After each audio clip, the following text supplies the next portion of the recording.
በአሁኑ ዘመን የሰው ልጅ ክብር የሚለካው ባለው የገንዘብ መጠን፣ በሚያሳየው ቁሳቁስ ወይም በማህበራዊ ሚዲያ ባለው ተከታይ ቁጥር ሆኗል። ይህ ደግሞ የሌላቸውን ሰዎች የመናቅ ባህል በስፋት እንዲነግስ አድርጓል። እናንተ በዚህ ማዕበል ውስጥ ሆናችሁ ክብራችሁን ለመጠበቅ የምታደርጉት ትግል ከባድ እንደሆነ ይገባኛል። ነገር ግን እውነተኛ ክብር ከውጭ የሚመጣ ሳይሆን ከውስጥ የሚመነጭ ኃይል ነው። በሰው ልጅ ማህበራዊ ህይወት ውስጥ ከንቀት በላይ ነፍስ ላይ ጠባሳ የሚጥል ስሜት የለም። ንቀት ዝም ብሎ መቃወም ወይም አለመስማማት አይደለም። ይልቁንም የአንድ ሰው ሰብአዊነት፣ ዋጋና ህልውና ሙሉ በሙሉ የመካድ ስውር ጥቃት ነው። እናንተ ዛሬ እዚህ የተገኛችሁት ምናልባት በስራ ቦታችሁ፣ በጓደኞቻችሁ መሃል ወይም በቤተሰብ ዘመድ ውስጥ እንደ ሰው ካለመቆጠር ከሚመጣ ትልቅ ቁስል ጋር እየታገላችሁ ሊሆን ይችላል። በዚህ ቪዲዮ ውስጥ የምናያቸው 5 ዘዴዎች ዝም ብለው የባህሪ ለውጦች አይደሉም። ይልቁንም በማንኛውም ሁኔታ ውስጥ ሆናችሁ ማንም ሊነኩ የማይችለውን የውስጥ መንግስታችሁን የምትገነቡባቸው የጥበብ መሳሪያዎች ናቸው። ይህን ቪዲዮ የምንጀምረው አንድ መራራ እውነት ለእናንተ በመንገር ነው። ሰዎች የሚንቋችሁ እናንተ ዝቅተኛ ስለሆናችሁ ሳይሆን የእነሱ ስነ ልቦናዊ ድክመትና የበታችነት ስሜት እናንተን ዝቅ በማድረግ የበላይነታቸውን ለማረጋገጥ ስለሚፈልጉ ነው። አብዛኛው ሰው ንቀት ሲገጥመው የሚሰጠው ምላሽ የተለመደ ነው። ወይ መልሶ መሳደብ፣ ወይ መልሶ በመሳደብ ክብሩን ለማስመለስ ይሞክራል፣ ወይ ደግሞ በሐዘን ተውጦ ራሱን ያገላል። ነገር ግን እነዚህ ድርጊቶች ለሚንቋችሁ ሰዎች የሚፈልጉትን ጉልበት የሚሰጡ ነዳጆች ናቸው። እናንተ ስትናደዱ ወይም ስታለቅሱ የሚንቋችሁ በእናንተ ስሜት ላይ ስልጣን እንዳላቸው ያረጋግጣሉ። የምንነጋገረው ሰዎች እናንተን ዝቅ አድርገው ሲመለከቱ እናንተ እንዴት ያንን ኃይል ወደ ራሳችሁ መልሳችሁ እንደምትጠቀሙበትና የሰጧችሁን መርዛማ ስሜት ወደ ስኬት ማገዶነት እንደምትቀይሩት በዝርዝር አሳያችኋለሁ። ይህ ቪዲዮ ሲያልቅ ሰዎች ለእናንተ ያላችሁ አመለካከት እንዲቀየር ብቻ ሳይሆን እናንተ ለራሳችሁ ያላችሁ ግምት ከፍ እንዲል የሚያደርግ ነጥብ ታገኛላችሁ። በንቀት ውስጥ እንዴት ክብራችሁን እንደምትገነቡ አብረን እናያለን። አንደኛው ነጥብ ስትራቴጂካዊ ዝምታ። ከመናገር በላይ ዝምታችሁ ይናገር። ስለዚህ ነገር ብዙ ጊዜ ሰርተናል። ምን ያህል ዝምታ ኃይል እንዳለው በዚህም ትረዳላችሁ። አብዛኛው ጊዜ አንድ ሰው ዝቅ የሚያደርግ ንግግር ሲወረውርላችሁ አእምሯችሁ ወዲያውኑ ምላሽ እንድትሰጡ ያዛችኋል። መከላከል፣ መከራከር ወይም መበሳጨት ትጀምራላችሁ። ነገር ግን እናንተ በንዴት በጮኻችሁ ቁጥር ለሚንቋችሁ ትልቅ ስጦታ እየሰጣችሁ መሆኑን እወቁ። ለምን መሰላችሁ? ምክንያቱም መናደዳችሁ የነሱ ቃል እናንተን የመንካት አቅም እንዳለው ማረጋገጫ ስለሚሆን ነው። የሰው ልጅ አእምሮ እርግጠኛ ለመሆንን ይጠላል። አንድ ሰው ሲንቃችሁ መልሳችሁ ዝም ስትሉና አይናቸውን ስትመለከቱ በዚያ ሰው አእምሮ ውስጥ ትልቅ ጭንቀት ትፈጥራላችሁ። ለምን ዝም አለ? ምን እያሰበ ይሆን? አልሰማኝም ወይም ንቆኝ ነው የሚል ጥያቄዎች በሚንቀው ሰው አእምሮ ውስጥ ይፈጠራሉ። በዚህ ጊዜ የኃይል ሚዛኑ ይቀየራል። የናቃችሁ ሰው የነበረው የበላይነት ስሜት ወርዶ የእናንተ ዝምታ ወደ ፈጠረው ስጋት ይገባል። እውነተኛ ዝምታ ማለት ዝም ብሎ መፍራት ወይም መሸነፍ አይደለም። ይልቁንም የምትለውን ነገር ለኔ ምላሽ የምትሰጥበት ዋጋ የለውም የሚል የክብር መግለጫ ነው። እናንተ ዝም ስትሉ ያ ሰው የረጨው መርዝ የሚያርፍበት ቦታ ያጣና ወደ ራሱ ተመልሶ ይሄዳል። ዝምታችሁ የኔ ሰላም በእናንተ አንደበት አይወሰንም የሚል ትልቅ መልእክት ለዓለም ያስተላልፋል። ይህንን መለማመር ከፈለጋችሁ አንድ ሰው ዝቅ የሚያደርግ ነገር ሲናገራችሁ የሚከተለውን አድርጉ። አንደኛው ለ5 ሰከንድ ያህል ምንም አይነት ቃል አትናገሩ። ሁለተኛው አይናቸውን በትኩረት ተመልከቱ፣ ሳታፈጡ ግን በረጋ መንፈስ። ሶስተኛው ደግሞ ከዛ ምንም እንዳልተፈጠረ ወደ ራሳችሁ ተመለሱ ወይም ንግግሩን ወደ ሌላ ርዕስ ቀይሩት። ይህ ድርጊት ከሺዎች ቃላት በላይ ክብራችሁን ያስጠብቃል። ሞክሩት። እናንተ ዝም ስትሉ ዓለም የእናንተን ጥንካሬ ማድነቅ ይጀምራል። ነገር ግን ዝምታ ብቻውን በቂ አይሆንም። ስሜታችሁን እንዴት መቆጣጠር እንዳለባችሁ ካላወቃችሁ ዝምታችሁ የፍርሃት ሊመስል ይችላል። ስለዚህ ወደ ሁለተኛው ወሳኝ ነጥብ እንለፍ። ሁለተኛው ምላሽን መቆጣጠር። ሰላማችሁን በሌሎች እጅ እንዳይወርቅ ተከላከሉ። አንድ ሰው እናንተን ሲነቃችሁ በስነ ልቦና ቋንቋ የስሜት ቁልፋችሁን ለመጫን እየሞከረ ነው። የናቂው ትልቁ ስኬት እናንተን ስትናደዱ፣ ፊታችሁ ሲቀላ፣ ድምጻችሁ ሲቀጥን ወይም ለማስረዳት ስትሞክሩ ማየት ነው። እናንተ በንቀት ንግግር ውስጥ ስሜታዊ ምላሽ በሰጣችሁ ቁጥር ለዚያ ሰው የኔን ስሜት የመቆጣጠር ስልጣን አለ ብላችሁ ፈቃድ እየሰጣችሁት መሆኑን ወቁ። እናንተ ግን ዛሬ መማር ያለባችሁ ያንን የስሜት ቁልፍ ከእጃችሁ ነጥቆ መውሰድን ነው። ነን ሪአክቲቭ መሆን አለባችሁ። ነን ሪአክቲቭ መሆን ማለት ደግሞ ምንም አይሰማችሁ ማለት ሳይሆን የሚሰማችሁን ስሜት በድርጊታችሁ ላይ እንዳይታይ የማድረግ ታላቅ ጥበብ ነው። በስነ ልቦና ጥናት ውስጥ ግሬ ሮክ ወይም እንደ ግራጫ ድንጋይ መሆን የሚባል ስልት አለ። ይህ ስልት የሚመከረው መርዛማ ሰዎችን የሚንቋችሁን እናንተን ዝቅ ለማድረግ በሚሞክሩበት ጊዜ እንደ ግዑዝ ድንጋይ ምንም አይነት ሳቢ ስሜት አለማሳየት ነው። እነሱ ቢሰድቧችሁ ሆነ ብላችሁ እናንተ ምንም አይነት ስሜት መረጃ አትስጧቸው። ፊታችሁ ላይ ቁጣ፣ ሐዘን እንዳይታይ አድርጉ። እናንተ አሰልቺና ምንም አይነት ስሜት የማይሰጥ ምላሽ ስትሰጡ የሚንቃችሁ ሰው እናንተን ዝቅ በማድረግ የሚያገኘውን ደስታ ያቆማል። ሰው ልጅ ትኩረት ይፈልጋል። ያ ትኩረት ሲከለከል ደግሞ መናቁን ያቆማል። አንድ ሰው ሲንቃችሁ ሰውነታችሁ ወዲያውኑ ስሜት ውስጥ ይገባል፣ ወይም መዋጋት ወይም መሸሽ ውስጥ። ልባችሁ በፍጥነት ይመታል፣ ትንፋሻችሁ ይቆራረጣል። በዚህ ሰዓት የምትሰጡት ማንኛውም ምላሽ የተሸናፊነት ይሆናል። እናንተ ግን በዚህ ቅጽበት ትንፋሻችሁን ተቆጣጠሩ። ረጅምና ትልቅ ትንፋሽ ወደ ውስጥ በመውሰድ አይምሯችሁን እንዲረጋጋ አድርጉ። እናንተ ስትረጋጉ ተመልካች ወይም የሚነቃችሁ ሰውዬ ምን ነው ይሄ ሰውዬ ያበደ እንዲህ ብሎ እንዲጠይቅ ያደርገዋል። የእናንተ መረጋጋት ከሺህ ጩኸት በላይ ድምፅ አለው። በረድ ብላችሁ እሺ ሌላስ ብላችሁ ስትጠይቁ የሚነቃችሁ ሰው የያዘው ጦር ወደ ራሱ ይዞራል፣ ተመልሶም ይወጋዋል። ሌላው ትልቁ ስልት ንቀትን ወደ ጥያቄ በመቀየር የሚነቃችሁን ሰውዬ ትጥቅ ማስፈታት ነው። ለምሳሌ አንድ ሰው አንተን ይሄ አይገባህም ብሎ ሲነቃችሁ በመናደድ ፋንታ በረጋ መንፈስ ይህንን ስትል ምን ማለት ነው? በግልጽ ብታስረዳኝ ብላችሁ ጠይቁ። ጥያቄን በጠየቃችሁ ቁጥር ኳሷን ወደ እነሱ ሜዳ ትጥላላችሁ።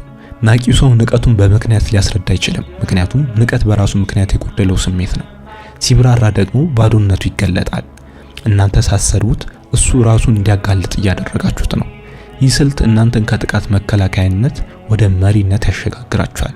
ተራራ ላይ የቆመ ሰው በግርጌ ላይ ሆኖ የሚጮውን ውሻ እንደማይሰማው ሁሉ እናንተም ራሳችሁን ከዚያ ንቀት በላይ ከፍ አድርጋችሁ አስቡ። አንድ ሰው ሰደበኝ ወይም ናቀኝ ብላችሁ ምላሽ አትስጡ። ወደ እሱ ደረጃ ወረዳችሁ ማለት ነው። የእናንተ ደረጃ ግን ከዚያ በላይ ነው። ዛሬ ቃል ግቡ። ለማንኛውም ተራ ንግግር ምላሽ ላለመስጠት ውድ ጊዜያችሁንና ስሜታችሁን አታባክኑ። ክብራችሁ ያለው በምላሾቻችሁ ሳይሆን ምላሽ ባለመስጠታችሁ ውስጥ ነው። ሶስተኛው ነጥብ ራስን ማሳደግ ላይ ማተኮር። ምርጡ በቀል ታላቅ ስኬት ነው። ሰዎች ሲንቋችሁ የሚወረውሩላችሁ ንግግር እንደ እሳት ሊያቃጥላችሁ ይችላል። ነገር ግን እናንተ ብልሆች ከሆናችሁ ያንን እሳት ውስጣችሁ ያለውን የላቀ የመሆን ፍላጎት ለማቀጣጠል እንደ ማገዶ ትጠቀሙታላችሁ። አብዛኛው ሰው ሲናቅ ተስፋ ይቆርጣል ወይም ቁጭ ብሎ ያዝናል። እናንተ ግን የተለያችሁ ናችሁ። የሰዎች ንቀት አትችልም የሚል ድምጽ ሲሆን እናንተ ያንን ድምጽ ሰምታችሁ እንደምችል አሳያችኋለሁ የሚል የውስጥ ቃል ኪዳን የምታስሩበት አጋጣሚ ነው። ንቀት የእናንተን ማንነት አይገልጽም። ይልቁንም ለስኬታችሁ የሚያስፈልጋችሁን ግፊት ድራይቭ ይሰጣችኋል። ዛሬ ማልቀስ አቁሙና ለነገው ስኬታችሁ መሮጥ ጀምሩ። በዚህ ሂደት ውስጥ አንድ ወርቃማ ሕግ አለ። እየሰራችሁ እንደሆነ ለማንም አትናገሩ። የሚንቋችሁ ምንም አልሰራህም ብለው ሲያሾፉባችሁ መልሳችሁ እየሰራው ነው ብላችሁ አትከራከሩ። ይልቁንም በድብቅ ስራችሁን ቀጥሉ። ዕውቀታችሁን አሳድጉ፣ ችሎታችሁን አዳብሩ፣ በኢኮኖሚ ራሳችሁን አጠንክሩ። እናንተ በዝምታ ስትሰሩ ውጤቱ በከፍተኛ ድምጽ ይጮሃል። የዛሬ ናቂዎቻችሁ ነገ እናንተ የደረሳችሁበት ከፍታ ሲያዩ ንቀታቸው ወደ ድንጋጤና ክብር ይቀየራል። የናቋችሁ ሰዎች እንዴት ሊሆን ቻለ ብለው አፋቸውን እንዲይዙ የሚያደርገው የእናንተ የቃላት ብዛት ሳይሆን የእናንተ የተጨበጠ ውጤት ነው። የሰው ልጅ ለውጥን ይፈራል። አንድ ሰው ንቃችሁት ሳለ ያ ሰው ተለውጦ ተሳክቶለት ስታዩ በራሳችሁ ማንነት ላይ ጥርጣሬ ይገባችኋል። ለዚህ ነው ራስን ማሳደግ ትልቁ በቀል ነው የሚባለው። አካላዊ ጥንካሬያችሁ ሲጨመር፣ አለባበሳችሁ ሲሻሻል፣ ንግግራችሁ ሲሰለጥን፣ የገንዘብ አቅማችሁ ሲያድግ የሚንቋችሁ ሰዎች በውስጣችሁ ይሸነፋሉ። እናንተን ዝቅ አድርጎ ማየት አይችሉም። ምክንያቱም እናንተ በገነባችሁት አዲስ ማንነት ውስጥ እነሱ ቦታ የላቸውም። ናቂዎቻችሁ ስለ እናንተ መጥፎ ነገር እያወሩ ጊዜያቸውን ሲያባክኑ እናንተ ያንን ጊዜ ለጥናትና ለስራ ለጤናችሁ ተጠቀሙበት። ንቀት ለእናንተ የተሰጠ ተጨማሪ ሰዓት ነው። ለምን መሰላችሁ? ከሰው ጋር ለመጫወት ወይም ተቀባይነት ለማግኘት የምታጠፉት ጊዜ ራሳችሁን ወደሚቀጥለው ደረጃ ለማድረስ ስለምታውሉት ዛሬ ዝቅ አድርጎ ያዩአችሁ ሰዎች ነገ እናንተን ቪዲዮ ለማየት ወይም የሰራችሁትን ውጤት ለመስማት ወረፋ እንዲይዙ አድርጉ። ትልቁ ስራችሁ ዛሬ ካላችሁበት ቦታ ነገ መገኘት ሳይሆን ዛሬ ካላችሁበት አስተሳሰብ ነገ የተሻለ ሆኖ መገኘት ነው። አራተኛው ነጥብ ወሰንን ማበጀት። ድንበራችሁን የማያስከብር ዝምታ ፍርሃት ነው። በመጀመሪያ ነጥብ ላይ ስትራቴጂካዊ ዝምታ ተነጋግረናል። ነገር ግን ዝምታ ብቻውን በቂ የማይሆንበት ጊዜ አለ። አንዳንድ ሰዎች የእናንተን ዝምታ እንደ ፍርሃት ወይም እንደ ደካማነት ሊተረጉሙት ይችላሉ። እናንተ ዝም ባላችሁ ቁጥር ንቀታችሁን የሚያስቡና ድንበራችሁን ጥሰው ወደ እናንተ ማንነት የሚገቡ ሰዎች አሉ። በዚህ ጊዜ ነው ወሰን ማበጀት ወይም ድንበር ማስመር የሚያስፈልገው። ወሰን ማበጀት ማለት መሳደብ ወይም መጮህ አይደለም። ይልቁንም ከዚህ በላይ እንድትሄድ አልፈቅድልህም የሚል ግልጽና ጠንካራ መልእክት ለሌላ ሰው መስጠት ነው። ድንበራችሁን የማታከብሩ ከሆነ ሰዎች እናንተን መርገጣቸውን ይቀጥላሉ። ብዙ ሰዎች ድንበር ለማስመር ሲሞክሩ የሚሳሳቱት በንዴት በመጮህ ነው። ስትጮሁ ድምጻችሁ እንጂ ንግግራችሁ ክብደት አይኖረውም። እውነተኛ ወሰን የሚበጀው በረጋና በከበደ ድምጽ ነው። አንድ ሰው ዝቅ የሚያደርግ ንግግር ሲናገራችሁ አይኑን ትኩር ብላችሁ በመመልከት ይህ አነጋገራችሁ ለኔ ተገቢ አይደለም፣ ድጋሚ እንደዚህ እንድትናገሩኝ አልፈልግም ብላችሁ በግልጽ ተናገሩ። እዚህ ጋር እባክህን ወይም ይቅርታ የሚሉ ቃላትን አትጠቀሙ።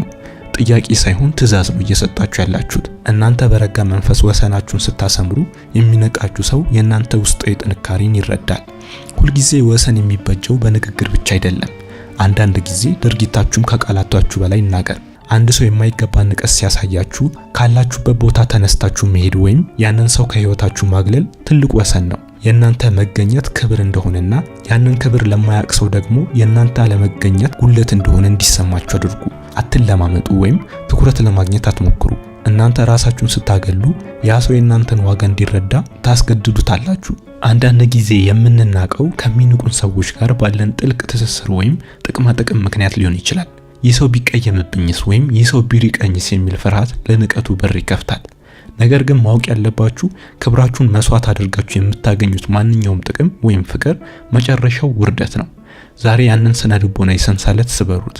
ከመናቅ መራቅ ይሻላል የሚለውን መርህ ያዙ።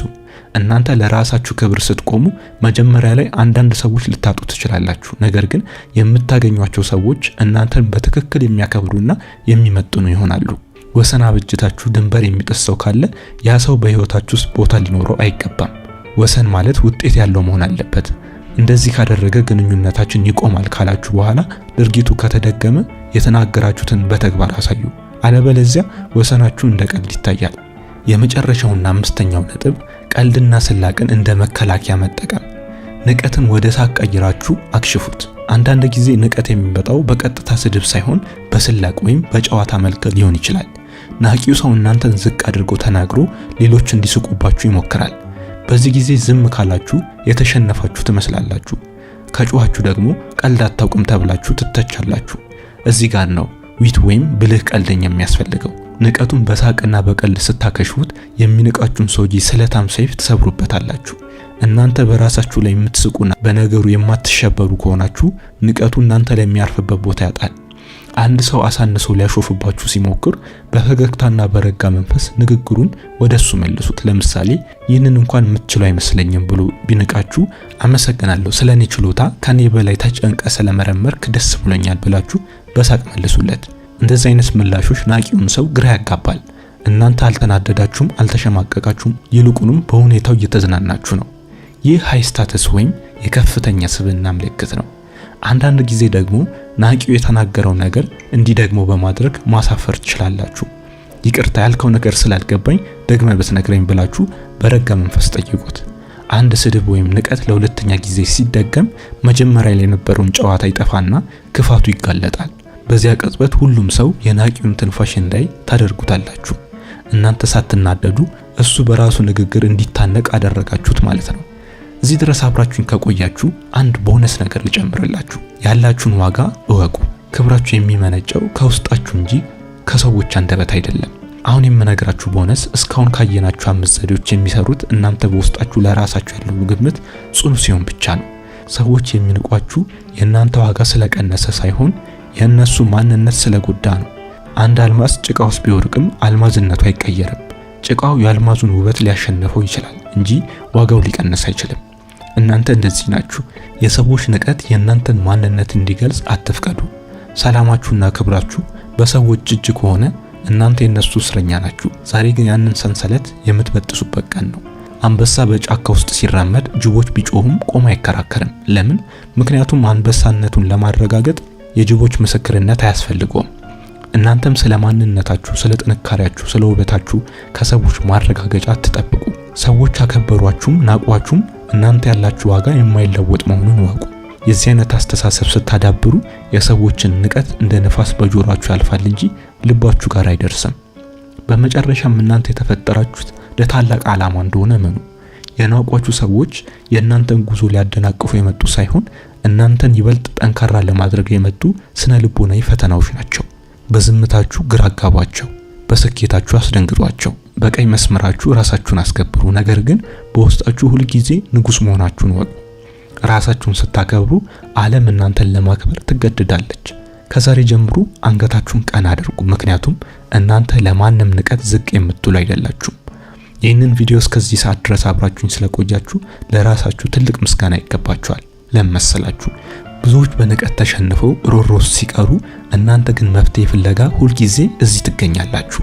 አሁን ቪዲዮ ሲያልቅ ወደ ተለመደው ህይወታችሁ ስትመለሱ አንድ ነገር እንድታስታውሱ ፈልጋለሁ። እናንተ ከገጠማችሁ ንቀት በላይ ናችሁ። የሰዎች አመለካከት እናንተን ሊገልጽ አይችልም። ዛሬ የተማርናቸውን እነዚህ 6 ነጥቦች ዝም ብሎ የመረጃ ክምችት አይደሉም። ይልቁንም በእጃችሁ ላይ ያሉ የክብር መሳሪያዎች ናቸው።